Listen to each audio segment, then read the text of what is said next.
Well, good afternoon, good evening, and good night. Thank you so much for downloading the Faith Life podcast of Discovery Fellowship Church. I'm your host, Pastor Nathan, here with my co-host, Pastor Matt. Hey, guys. Matt, how are you doing today? I'm pretty good. It is almost Christmas. Yeah, we're releasing this Friday, the 20. I can't math very well. Second, yeah. So a couple days till Christmas.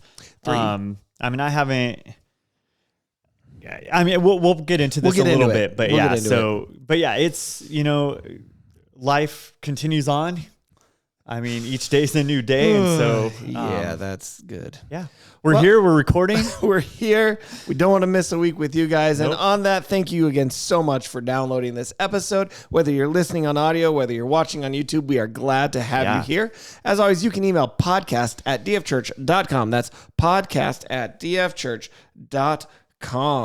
Now, our producer in the room just said hi. I got a message from him, so we are happy to have our friend and producer in the room today.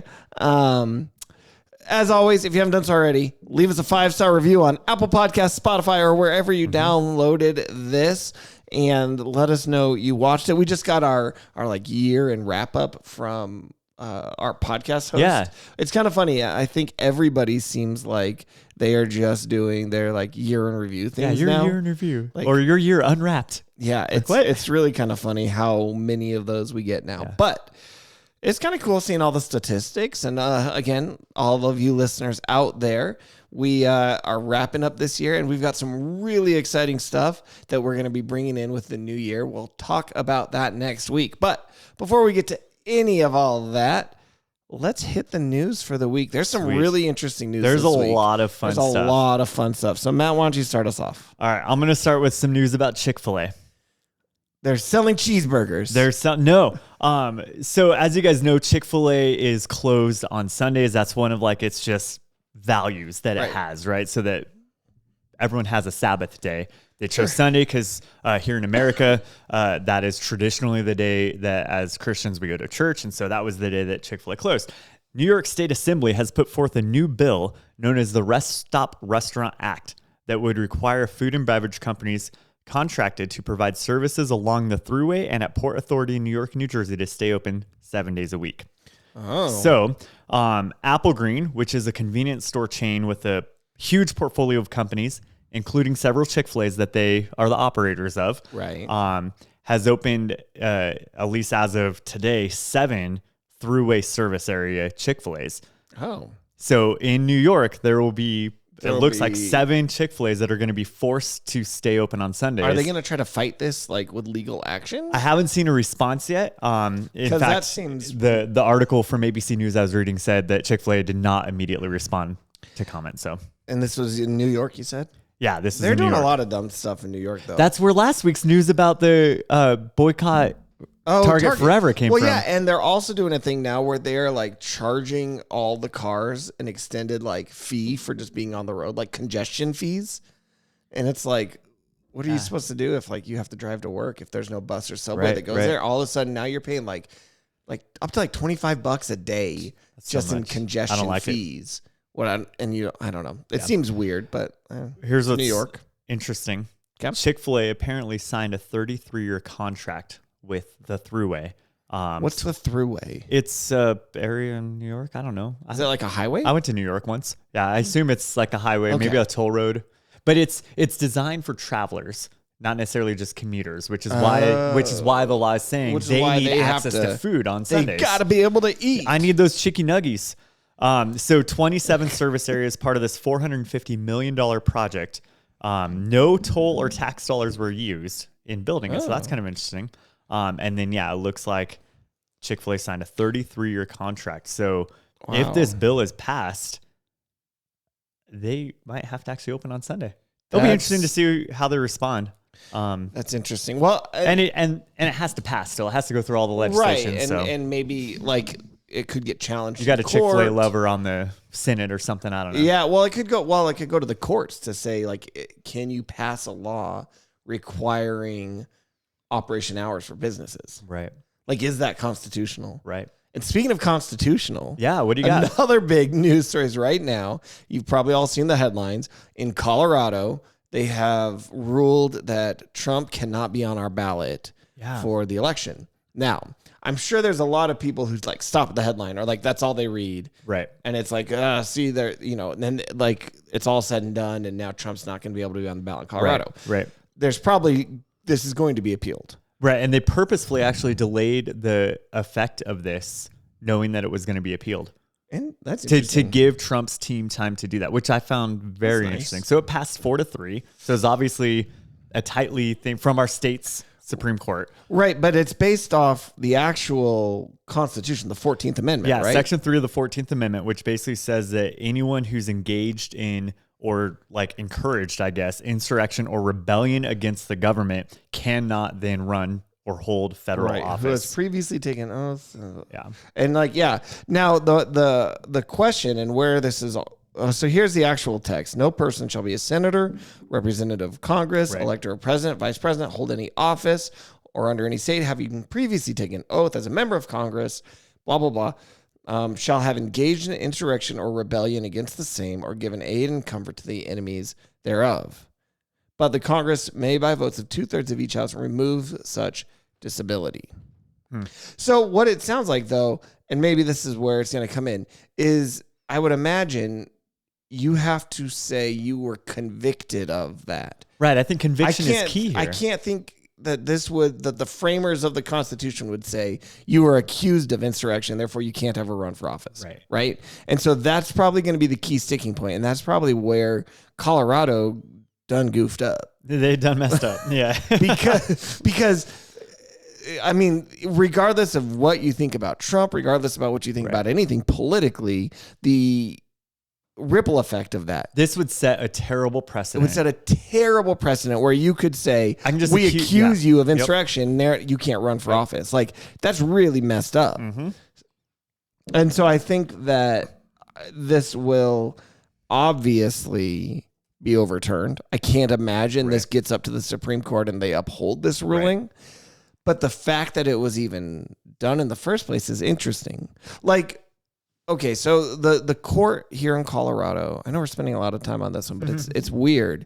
The court here in Colorado had to know, like you said, they factored in time for it to be potentially overruled. So why bother, like why rule on this? Was it just try and give him like a slap in the face and be like, haha? Because if anything, I bet it would help him. I've read a few articles about that, This makes it seem like it's just going to be a benefit for him overall, right? I don't know. And is it just like, our producer says political games. It's maybe Democrats don't like Trump, Republicans don't like Biden, and that was the 4-3. It was 4 Democrats versus 3 Republicans. It's special. But by getting it up to the Supreme Court level, it should actually give us a precedent set. So that and this then some clarity happen. To the law. Right. It's always good to clarify. Well, the last news story I want to talk about is a little more positive. You're excited about this one. I was excited about this one, and I feel like this hasn't been getting enough coverage in the news, and to me, this is really cool. And they have successfully achieved nuclear fusion, right?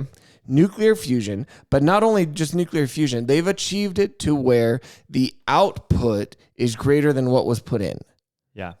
Which that seems like it's kind of bonkers to the laws of physics, because generally, like, this is energy for free, right? This is the comment I keep seeing on these articles is like, Tony Stark built this in a cave, like from Iron Man. I love it. It made me laugh. But it's this idea that you get more energy out of it than you're putting into the system.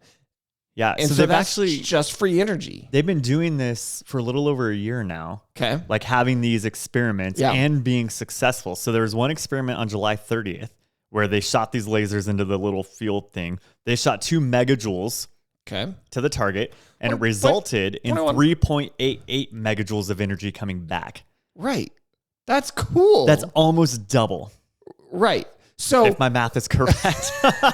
if I mathed that right. So in a practical sense, and then what's really funny is I saw a lot of people complaining that it's like the end result of the energy is usually through steam, because using steam, you can turn like a wheel, which you can then generate energy Okay. through. So you're basically just creating a way to create heat into water, which will then allow you to create electricity, right? That's usually the way it's done. And so a lot of people were like, well, this is just a steam engine. We haven't gotten any further than like the 1800s. But it's like, again, we're generating more than we're putting in, Right. which means that's a huge, like, That's awesome. That changes the way we use energy potentially. Like if you have a big fusion power plant, you're all right, so here's where it intersects into our lives. Okay. What does your energy bill look like if they are generating free energy? Like they have to have some to start it, but they're generating more Right.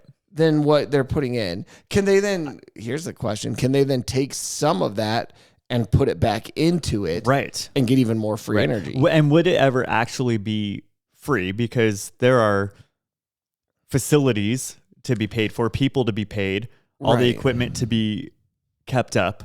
So like there's still going to be a cost to our energy. Right, but just significantly lower. It should be significantly lower. And then the question is, what is the cost on like our planet?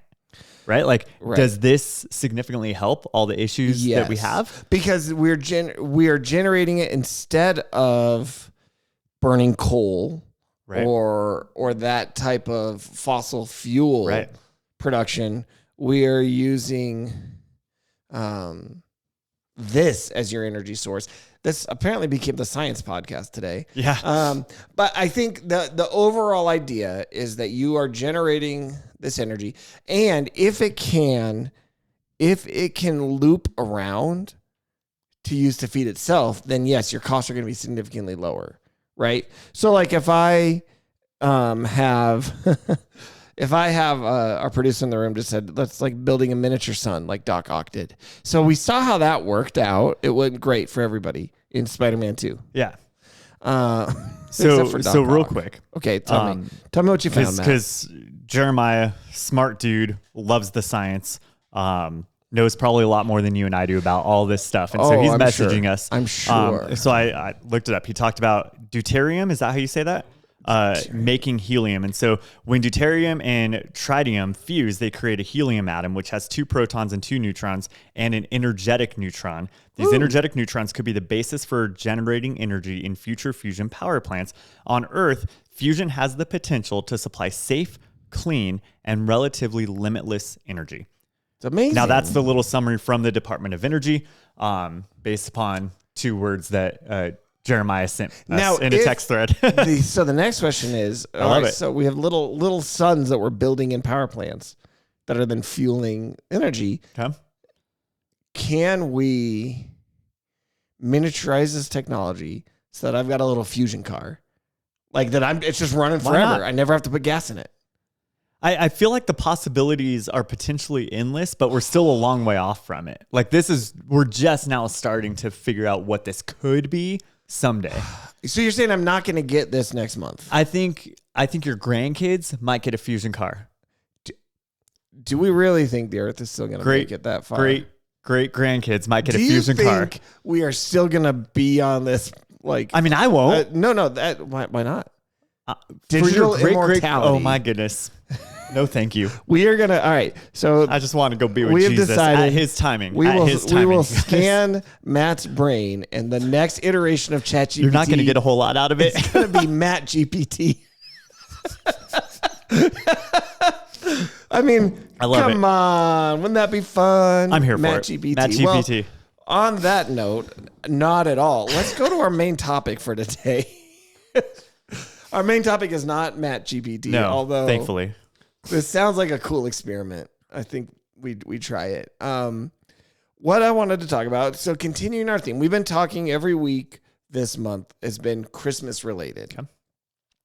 And so this week we talked about Chris myths. If you miss any of these, like things people don't believe about, or people believe incorrectly about Christmas, we talked about our favorite Christmas songs, which was just fun. Mm-hmm. And then we talked about dealing with like toxic family or difficult family. Right. And so kind of going down the more sad side of Christmas time with you, Matt, today I want to talk about, maybe we could phrase this as Christmas disappointment. Okay. And so let me define Like that I a didn't little get bit. the gift that I wanted on Christmas You didn't morning. get the Fusion car under your tree. Yeah. Okay. That you no, not necessarily about gifts. Especially as adults, I feel like as we get closer to Christmas, there's so much stuff that we had hopes. Every year we go into the Christmas season with a lot of hopes. Like this year, we're not going to make it all about the stuff. This year, we're going to really remember Jesus. This year, we're going to do family Advent readings. Or this year, we're going to spend family time together. This year, we're not going to put as much stuff on the calendar. We're going to be able to prioritize what matters. And then we get to this point. And we're exhausted because everything fell apart. None of that happened. Yeah. Now, these are the questions, and I'll let you kind of respond how you see. Like, has that been your experience? And it's like, this is what I say as adults, even. Like, as a kid, Christmas feels amazing and magical. And it's like you have this whole concept that we might call the Christmas spirit, where we're just everything in December is leading up to this day, and it's awesome, and you get a break from school. And as an adult, we're all, Scrooges. Like, it's like we're exhausted, we're tired, it's not really fun, there's nothing magical, and then we finally get to Christmas and it's over and we're almost relieved. And it's like, how as Christians can we answer that? How can we deal with that? Like, should we feel bad that we didn't get all of our stuff done? How should we lean into disappointment at Christmas time? Should we even as Christians, like, is the Christmas spirit, I know I'm giving you a lot, a Christian idea, like, is that something biblical? Like, how should we navigate this as adults who are sad now? Okay. So you just gave me like the next 6 podcasts. Yes, I did. To try and cover in like 15 minutes because we spent way too much time on Trump and fusion. Trump fusion. Ooh, that's kind of cool too. Okay. So let me take, I guess, a quick step back. Sure. You mentioned this, the whole Christmas spirit thing. Like, what is Christmas spirit? Is that even a Christian idea or thought? Like, what is all that? So, like, it's my just first from a thing, Christmas Carol. Like when you Christmas spirit, I think that's actually where it originated, was from a Christmas Carol. That type of idea. At least that type of idea, right? Where you have, like, you guys know the story, Ebenezer Scrooge. Do you want to know, on a quick side note? Oh man, the part that everybody gets wrong in that story from the original, from the novel. book, novella. Every adaptation, I don't think, has gotten this right. When the ghost of Jacob Marley comes, he says, expect the first ghost at midnight tonight. So that's Christmas Eve night. And then he says, expect the second ghost the following night. And the third ghost the following night. So the ghosts come over successive nights, not over one night, over 3 days. And then after all that, Scrooge learns his lesson. He wakes up, it's Christmas morning. So he actually gets to go back in time and gets that time back that he lost. Interesting. And it's actually kind of more impactful that way because they did something amazing in that. Okay. So I love it. Just a thought. Yeah. Anyway, so Scrooge, crotchety old man, right? Doesn't have the spirit of Christmas, so to speak, as we know it now. And so he's visited by these spirits, these apparitions, these ghosts, whatever you want to call them. And then, like, Christmas present, he's like the jolly, jovial, Santa, generous spirit there. And in the original version of the story, right, there's this great feast, and it's awesome. He takes Scrooge around town to kind of just see how the wealthy and the poor spend their Christmas celebrations. Right. But with all that, he eventually discovers, because he's just a sad soul, the sad person, but he finds joy and meaning and purpose and happiness. And so, like, we get this idea of the Christmas spirit being this feel good inside month, right? From like December 1st, from after Thanksgiving through New Year's type of thing, where we just have this different, like, everything's happy. Right. And even as a Christian, it's like, well, because we're remembering when Jesus was born. And so we can have calm and peace and joy and hope and all these things. But what happens when we don't? What happens when we don't? And so that's where this idea of Christmas spirit as a Christian, I can go both ways on it. Yeah. Of like, is it even something we should be after or pursuing? Does it even matter? And I think where I land on it is, sure, like, Sure, whatever you want, guys. Here's the episode over. See you later. If you listened 2 episodes ago, you know that I'm not feeling the Christmas spirit as much this year as I have in years past. Right. And so we'll dive into some of that when we talk about kind of the disappointment, the plans and expectations we have, and now we're just sad adults. But with that, what I'm saying in that is that the extra joy or hope or just feel good stuff that comes at Christmas time with the lights and the sense of wonder in our kids' eyes and the expectation of Christmas and the songs and just all that stuff. Like, I just don't feel that as much. The decorations, right? Like, yeah, that's a me issue right there. Right. That has nothing to do with Christmas itself. But as a Christ follower, if my hope and my peace and my joy is coming only in the feel-good moments of Christmas, then Christmas spirit's probably a bad thing for you because you're missing out on the peace and hope and joy that Christ provides for us all year long. Right. There's actually an article I found from Bishop S.C. Johnson where he actually calls the Christmas spirit a spirit inspired by the devil, by Satan himself. Wow. Yeah. And so he says, this is known as a Christmas or holiday spirit. And one of the most outstanding characteristics of this season is giving. Some people who would not give a person money for a sandwich or any other time of year will reach in their pockets and pull out money saying, Merry Christmas. You see, it's the same devil who controls the people and their money all through the year. So then during the Christmas season, he tells people to give. So God's people should neither receive nor give Christmas gifts. Whoa. Because that seems a little bit harsh. Because the spirit of giving during Christmas season is prompted by the devil. I don't think I would agree with that. I don't agree with that at all. That's I think really the spirit rough. of giving is actually something that we see all throughout Scripture. And we talked about gift giving at Christmas time in our Christmas thing. Right. And he goes on to talk about how the tree is heathen. And this guy's already lost a lot of credibility then. And he has a whole couple paragraphs of where did the Christmas lie begin. Oh my goodness. Stop lying to your children about everything. It's just bad. So he's a little bit more Grinchy than I am. Even sounds this year. Like it. He just didn't get any good presents. So here's the deal. The true spirit of Christmas, right, as a Christ follower is I see Jesus voluntarily setting aside his divine power, Philippians chapter 2, right? He accepted the hardship and the malice and the misunderstandings, and he accepted death for us. Okay. Right? Like the spirit of Christmas is self-sacrifice as exampled by Jesus. The spirit of Christmas is love as exampled by Jesus. Sure. Right? And so there's this hope. Yeah. But it started at what we celebrate at Christmas time. But for a Christian, it should be a year-round experience, right? So like it's this hope of I have right relationship with God now. Right. It's this hope, and I'm not saying hope is like, oh, I just really wish this would happen. I'm saying hope as an assured confidence that this is what is coming. Okay. Or this is what reality is, right? And so it's this expectation more than a wish when it comes to hope, right? And so I have this hope because of Christ and his first coming, his advent. Yeah. What we celebrate as Christians at Christmas. So because of that hope, I should be then filled with his joy, his peace. I should generously want to give and spend time with family.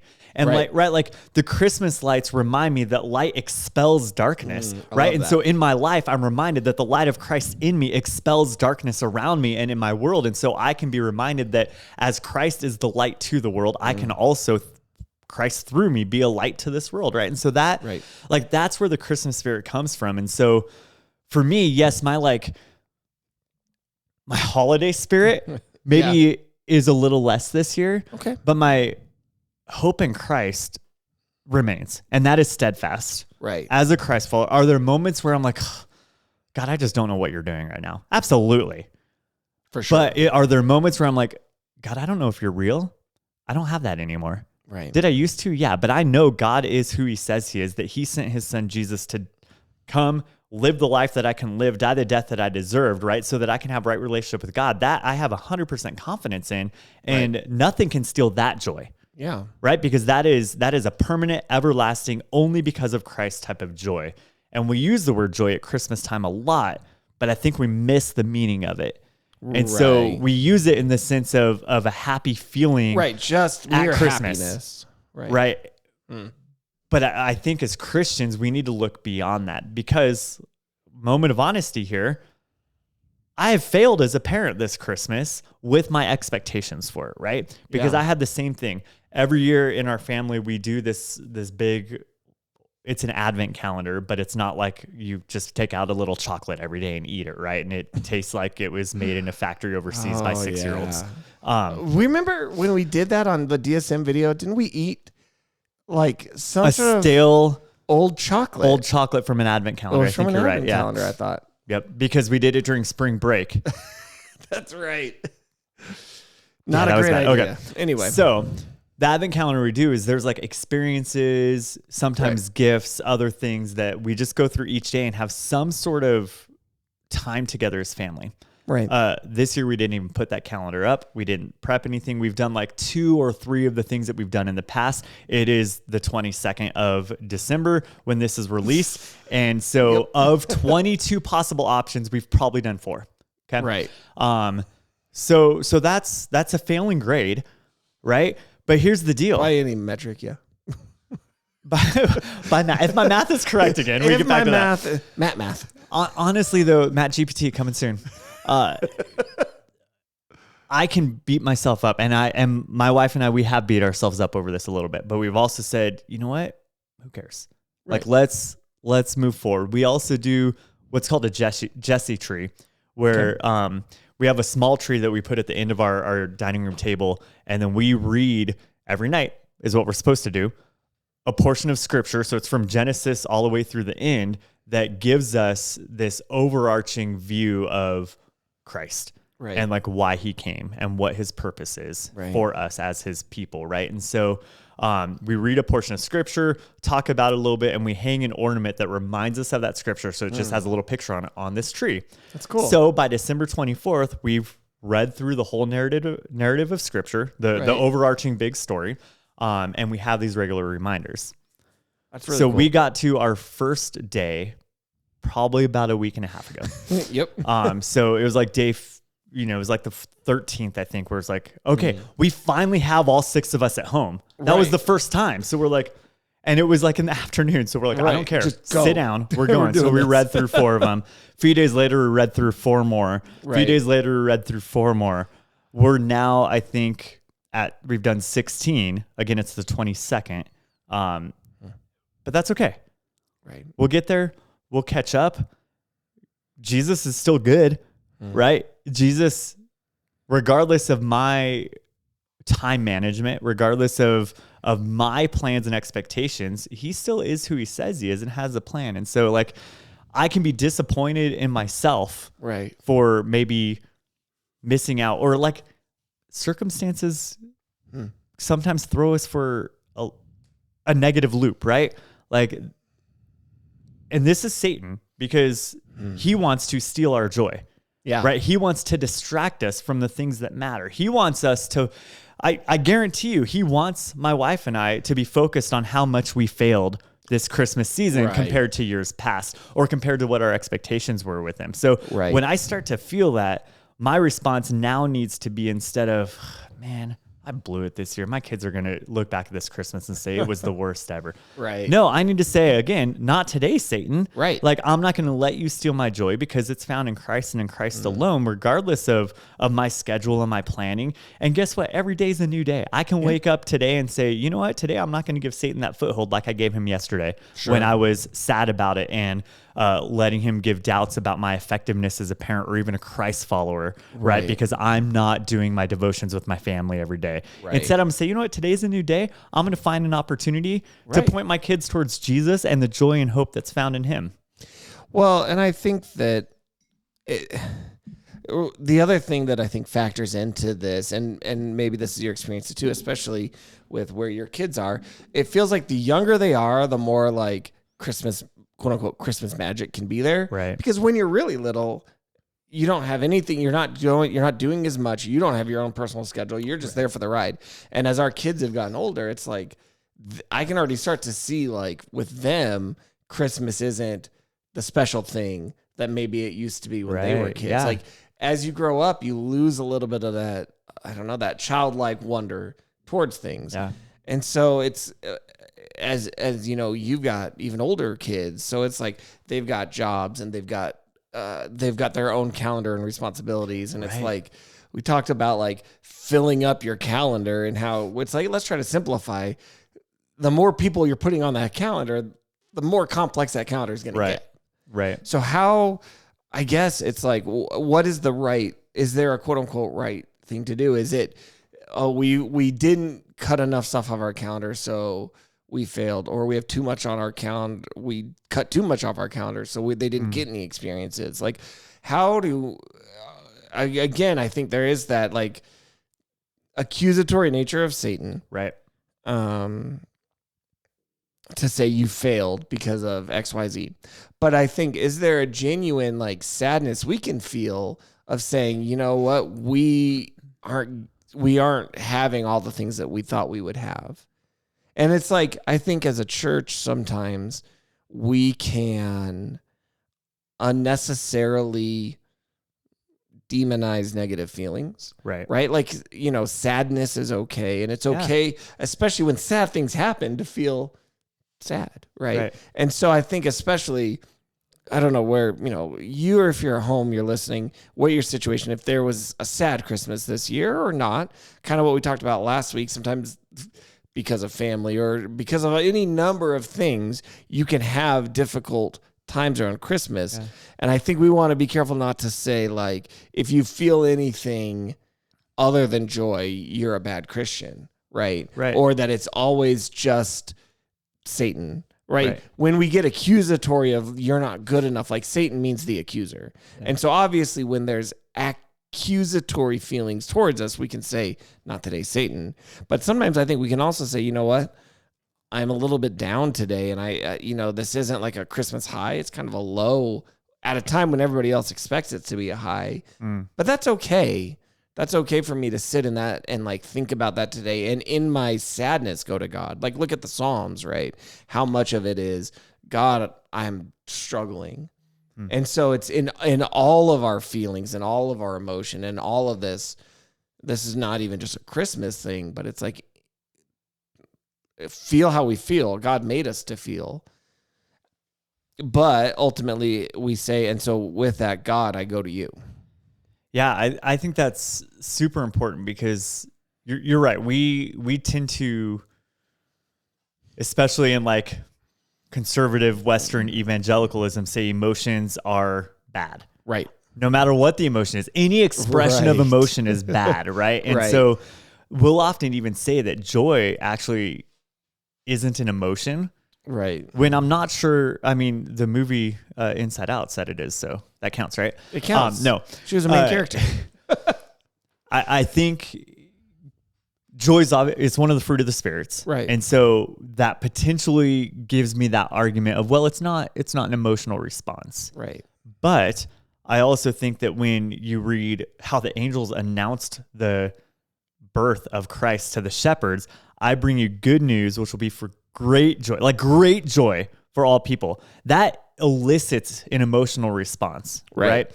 And I also, here's what's interesting. I think we can be joyful in the midst also of our other emotions.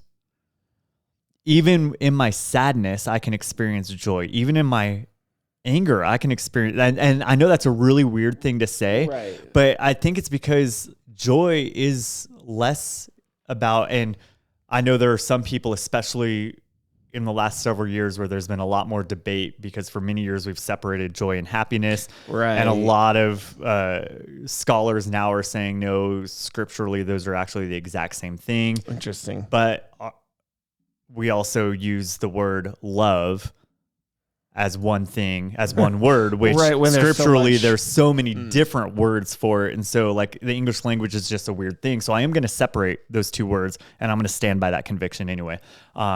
So with joy is, I've heard it this way. It's my response of delight in the things that God delights in. Okay. And so my joy is in finding what God finds valuable and treating it the same way. right? And so, and that comes from a fruit of the Spirit. Like that is something that I then, because of the Holy Spirit at work in me, I can look at the world the way that God sees it. And guess what? God's heart breaks sometime, right? Like he's sad over a lot of things. God's angry over a lot of things. So I can be sad over a lot of things. I can be angry over a lot of things. And in the midst of all that, I can still delight in the things that he delights in. I'm allowed to experience emotion in several different ways, even simultaneously. Yeah. And so at Christmas time, like I know that we're in a place, and especially here at our church, like if you're listening to this and you go to Discover, you know what's going on. We're in a really sad place right now because we've had to, with our new budget for 2024, unfortunately say goodbye to a couple of our coworkers who, when you work in a church, people tend to become more than a coworker. They become family, and literally for some of us, it's literally family. Literally for some of us. Like blood family, but like it hurts, right? It's hard. It's sad. Yeah. Right. And especially around a time when when the world tells us you're supposed to be so happy right now because you're celebrating Christmas time. Right. Like it's okay to be sad. Yeah. And take that to God. Express that to God. He doesn't want you to hide your sadness or your anger or your disappointment from him. He wants us to go to him, to bring that to him, and to find our delight in him. Right. In the midst of our sadness. And so it's going to be, take that sadness or that grief or that mourning and delight in God, but let yourself feel what you're going to feel. Yeah. And I think that's such an important thing that, like you said, in the conservative side of the church, we've missed in the past. We've talked about this before. Our tendency as humans, this isn't just a Christian thing, this isn't just a conservative thing. Our tendency as humans is to usually go to extremes. And so it's like, maybe at some point, this conservative side of the church said, we see the abuse of over-emotionality, over-rational thought, or relying on how I feel versus what the Bible said. And so as a reaction to that, we said, well, then we discard emotions. And so then maybe the other side is going to say, well, wait a minute, you're forgetting emotions entirely. So we're going to lean even harder into them. And then we look at that and say, you have just abandoned all truth of the Bible. So we're going to only look at like how we can rationally think. We go to each extreme. We just push each other further. Yeah. And it's like, I hope here at Discovery and wherever you are or however you know about like who God is, our hope and our goal and our idea is fully like expressive, feeling our feelings, knowing who God is with strong biblical truth and not forgetting either of those, not neglecting one at the expense of the other. And I think that's critical. Yeah. I think that's a huge part of it, because the other thing I would add to your emotions is,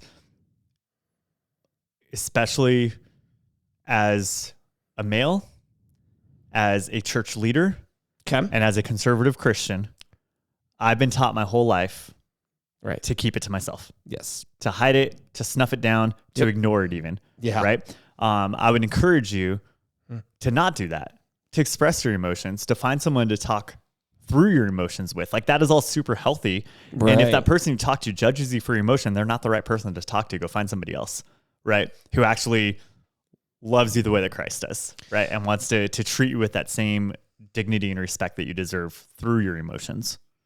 Right. Like, we have an example of like Jesus cried. He wept. Jesus wept. Shortest verse in the Bible, but it's so much packed into it. That's powerful, because that gives me permission to weep. And weep, that's a really interesting word. Yeah. Because it's not just, he felt a little bit of sadness and a tear fell down his eye. Right. When you're weeping, that's a deep rooted emotion. Right.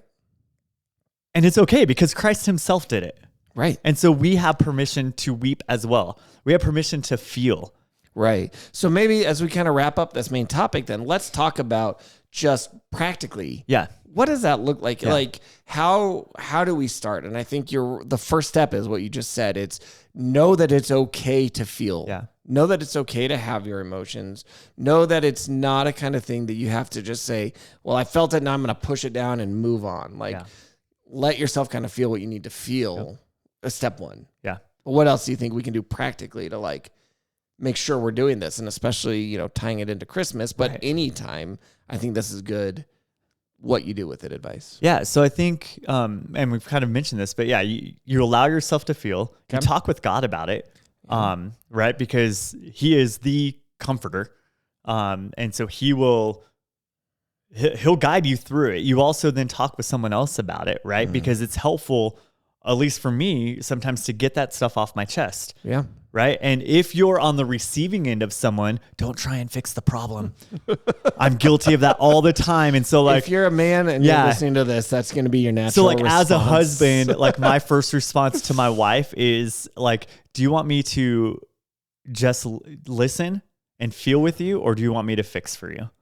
Right. Like I need to know like what she wants, because sometimes she wants a solution. Sometimes she doesn't want a solution. She just needs a kind, loving, listening ear. So I need to be aware of that. But yeah, so you share that with someone, you talk through, you let them pray with you as well, because there's power in prayer and taking these things to God. I think you search for, and Jeremiah messaged us and worded it this way, like finding meaning versus the magic, right? And so we search for, what is that meaning? Like, where is my worth and my value coming from? Right. And it's Christ. If not, it's in the wrong things, right? There is this element, and I'll use the word magic, even though I know my conservative Christians, brothers and sisters, hate that word, but there is a magic sometimes around just the feeling at Christmas time. Yeah. And sometimes that is stolen from us due to circumstance or just whatever else is going on. And so search for that meaning. Like, that's finding those Christmas programs at churches that you can go to, right? Sometimes that helps just to like take time away from thinking about what's going on in my life and just focus on Christ and the true meaning of Christmas, right? And so when I remind myself of that regularly, it's hard for Satan to steal my joy. On a lighter note, as we're thinking about like finding that emotional moment, it's weird how some of it can be just like internal expectations of what we think Christmas should be that can then affect us emotionally. Like, so what I mean by that, if we come out, like, so for us here, I was looking at the forecast, we're supposed to get snow on Sunday, on Christmas Eve. So if I come out of the Christmas Eve service and there's like a light snow falling, it's going to add a little magic to your life, huh? Why? And it's so weird to think about, like a brief weather, like meteorological moment can completely change the tone and attitude of how you feel. That's funny. Yeah. That's really weird, but it's kind of cool. Yeah. And I think sometimes you just have to go looking for those. Yeah. Right. And even if it's not like there's no snow in the forecast where you live, maybe snow's just not a thing. So you've been dreaming of a white Christmas your whole life and you never get that. Right. That's okay. Yeah. Maybe it means like this year I'm going to do something different and I'm actually going to like reconnect with an old friend. Right. Just to like break up whatever's currently going on and what I normally do in my normal traditions to try and add something different, right? Because that can add so much like meaning. Yeah. Someone you haven't talked to in a couple of years and you just decide to hit them up and say, hey, let's grab coffee, or they're far away. Let's make a phone call and chat for a little bit just to reconnect. Sometimes that helps. Yeah. Like there's a lot of different things that you can do and everyone's different.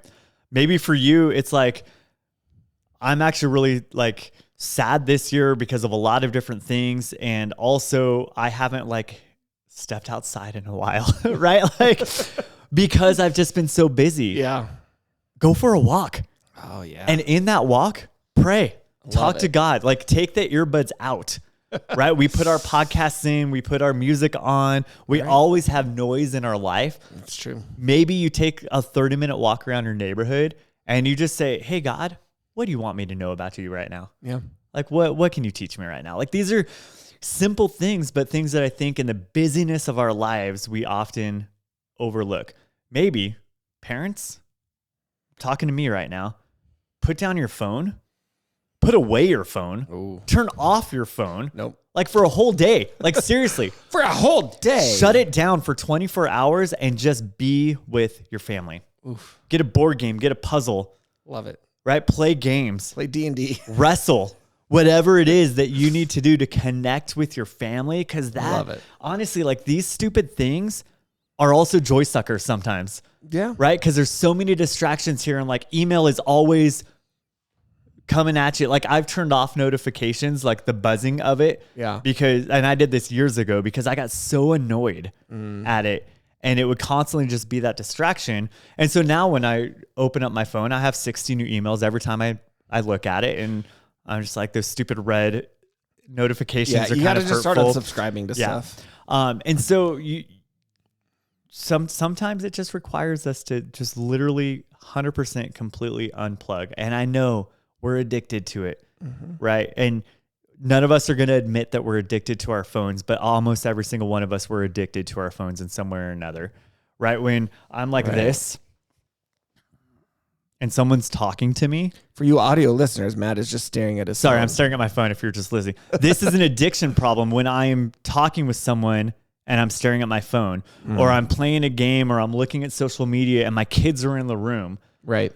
Like you guys have probably seen the meme or the picture, and I'm not cool enough to call it a meme, I don't even know, of like where like the perspective of your young child is all they see is like they don't know what your face actually looks like because there's always a phone by it, right? And so like that should be a sobering wake up call to, man, just unplug from everything. Maybe all right, I got another one for you. Oh wait, I was gonna say, if you need a stepping stone into that, if you think you can't go cold turkey on your phone, go to a movie with your family because you're still looking at a screen, but you're all together and your phone can't be on during it.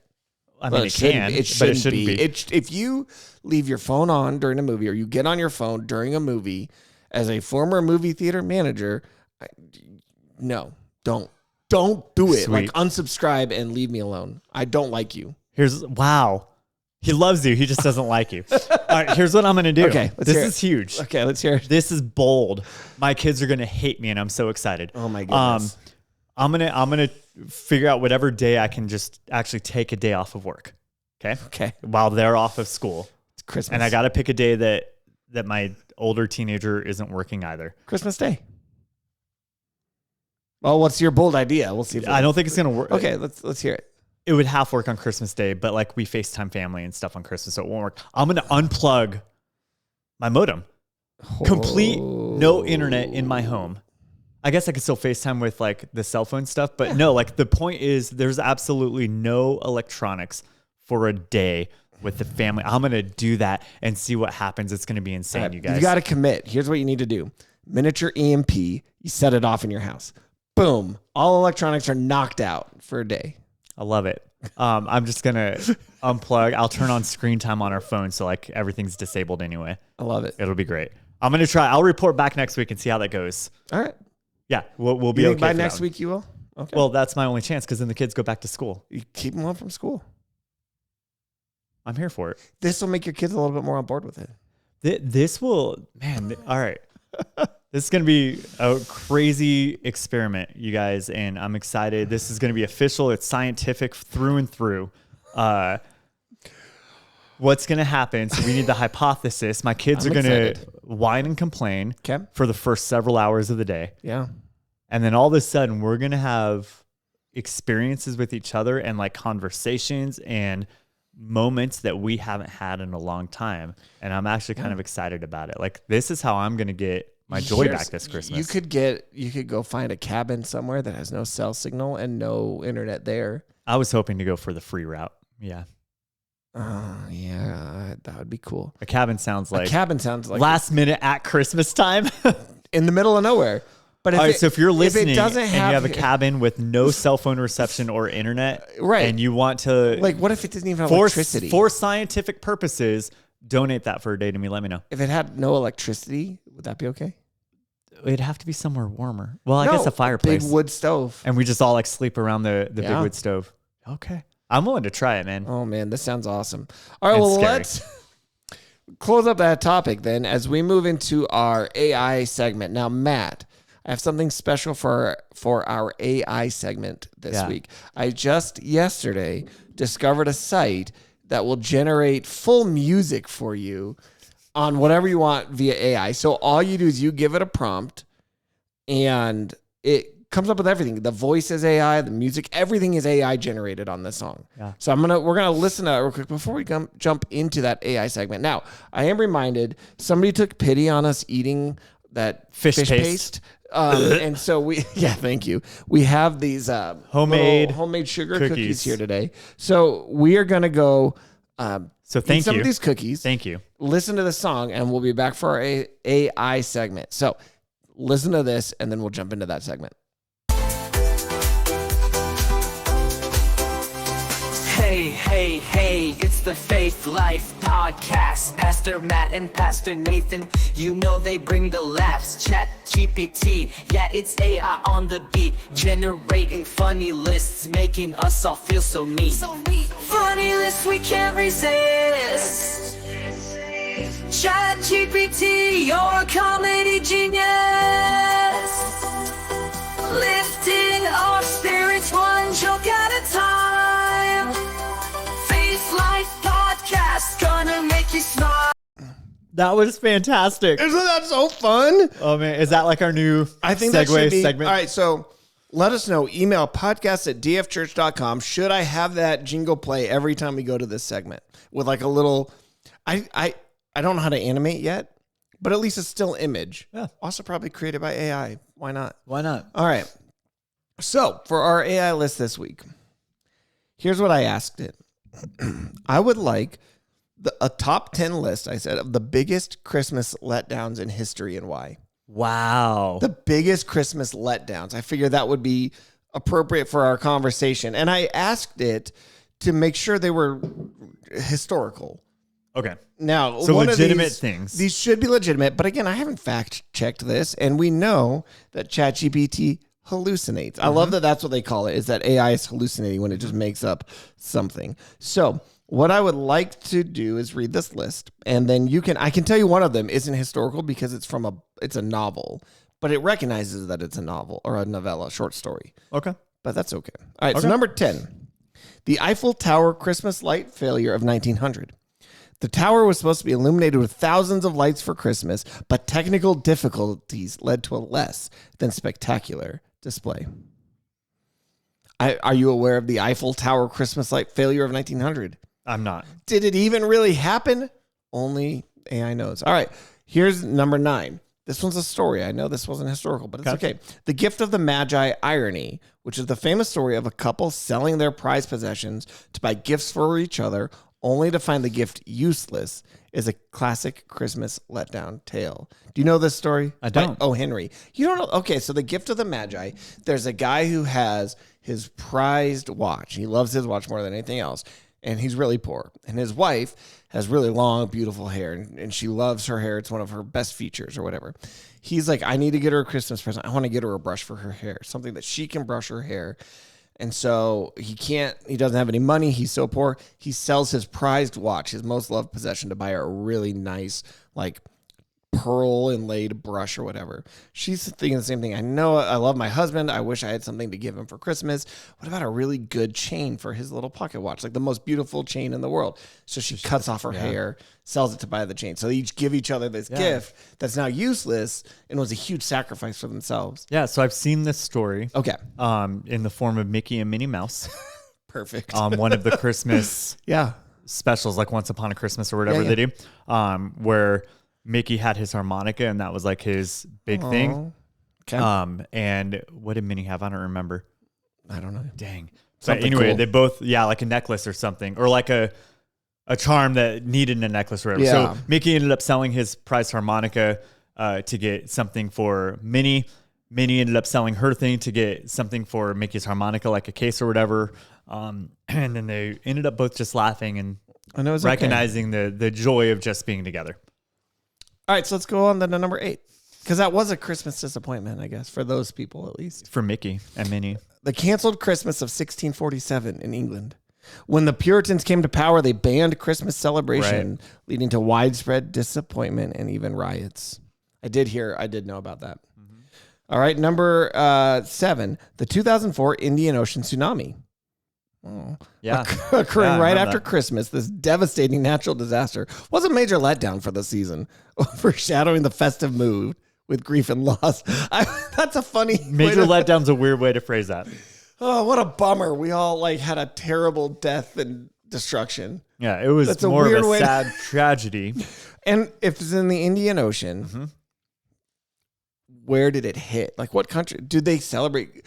I guess here's my question. Were they celebrating Christmas? Was this viewed as a sad Christmas letdown to these people? To the people who do celebrate Christmas. Or was it just a bummer out here in America? We're like, man, I wanted to hear about Santa, not like sorrow.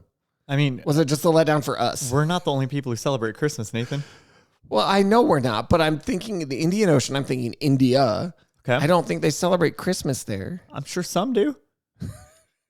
Let us know if you know if they celebrate Christmas in India. We can look it up. But if you're in India and you celebrate Christmas, let us know as well. Yeah. Number 6, the Christmas comet of 1973. Comet Kohoutek, it said. Hyped as a spectacular sight, it underwhelmed astronomers and the public when it was far less bright and impressive than predicted. Oh. That sounds sad. I would like if I got really hyped up to see this cool comet spiraling through the sky and it was just a little pew. That would be sad. It's like when you spend hundreds of dollars on like fireworks at 4th of July and it's a dud. Oh, that is the worst. Yeah. That's the 4th of July in our 4th of July episode. Greatest disappointments. That's going to be like when the whole thing the whole show explodes and like catches the town on fire. That's the disappointments you're going to get for 4th of July. I was thinking like England, they lost their colonies. Right? All right. That's number 5. Coca-Cola's 1985 New Coke Christmas campaign. I remember New Coke. I remember it being a huge disappointment. I didn't remember it was a when Christmas. You were 2? I remember this campaign. You've heard of it. Failure. Yeah. I didn't know it was associated with Christmas. The company's attempt to introduce a new formula during the Christmas season was met with public outcry. As they say, if it ain't broke, don't fix it. That's probably true. Because we get mad when you change things.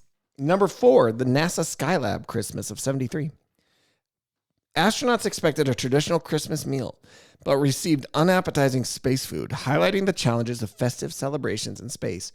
Did the astronauts really expect like a Christmas turkey? Right. That's weird.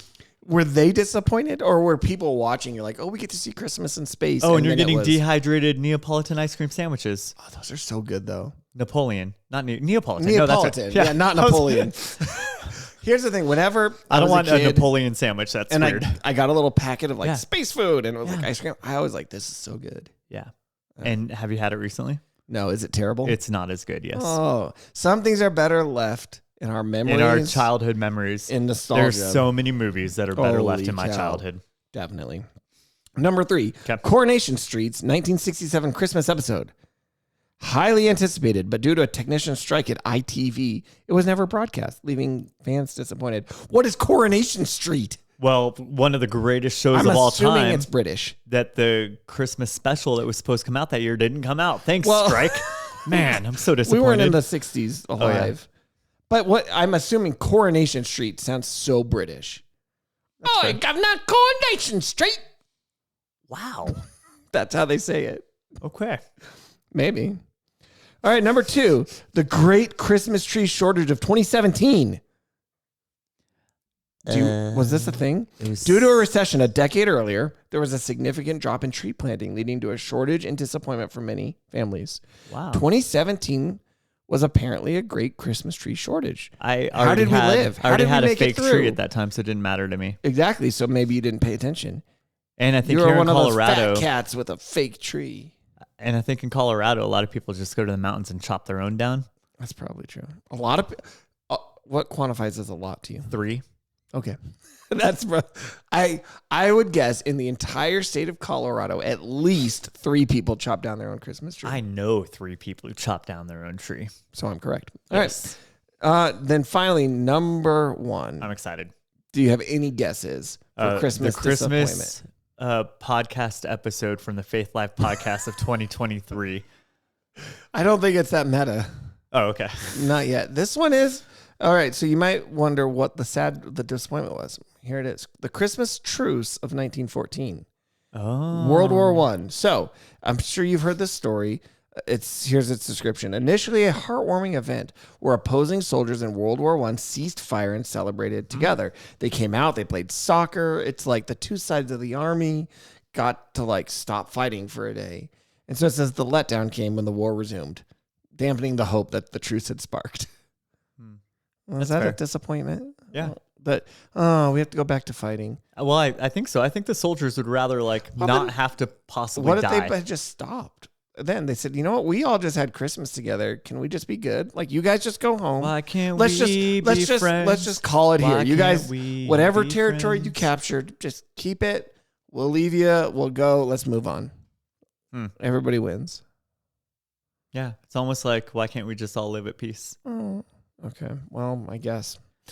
There's your disappointment. Your disappointment. That's our top 10 list. Let's go real quick into our listener mail. Remember, please email us podcast@dfchurch.com. That's podcast at dfchurch, not gfchurch, dfchurch.com. Good golly.com. Just like our producer did, Jeremiah. See, he's in the room and he emailed us. Well, not right now, but he had emailed us. You can do it too. Podcast@dfchurch.com. Given the heaviness of last week's topic, here's a lighter question. Is it unchristian to give someone a fruitcake? Yes. Done. Moved on. Or other useless or unwanted gifts? Or is it simply just rude, which Paul also warns against? All right, that's fair. It's not necessarily unchristian, but as we know, only about 6% of Americans actually enjoy fruitcake based upon a survey says Family Feud style game we did at youth group this week. Yeah, how accurate is that? Do you think those are and based actual... upon just surveying our people at the party, because it was 2 out of about 45 that actually liked fruitcake. So for most people, it would just be a rude gift. Now, if you know that fruitcake lover in your life, then it would not be rude to get it for them. Okay. But you have to, so you should find out first if somebody likes fruitcake. Right. Then also, to be fair, I've never actually had like good fruitcake. I've just had like this store-bought one that's like vacuum sealed and 28 years old. But here's the question. Isn't the term itself good fruitcake an oxymoron? In my mind, it would be. But if you disagree and you have like, you just make a killer homemade fruitcake and you want to change my mind, I like food. Yeah. One of my love languages is food. So, well, we also got another letter. We're not going to go into today, but this one was asking about a specific section of John that is not in modern translations, but it's in older translations. And we might have talked a little bit about this in our King James only episode, but I think we might have an episode coming up where we just kind of talk through textual problems and how we deal with those as Christians, because I think that's an interesting, bigger topic anyway. So we're going to put a pin in that one. We'll come back to that. As always, we thank you so much for taking some time out of your day to listen to this podcast. Please email us, podcast@dfchurch.com. Make sure you've subscribed. Make sure you hit that like button if you're on Facebook. can we give them a teaser for next week? Because I want people to email us some of their feedback. So next week, we're going to do like a recap of 23 and look forward to 24. Correct. So email us and let us know your highlight for 2023 and like maybe something you're looking forward to in the next year. Yeah. What was the best thing of 2023 for you? And what are you, or, you know, if you're the New Year's resolution making type, what are your resolutions going to be? Love it. We're going to be talking a little bit about that too next week. Sweet. We will see you then. Bye, guys.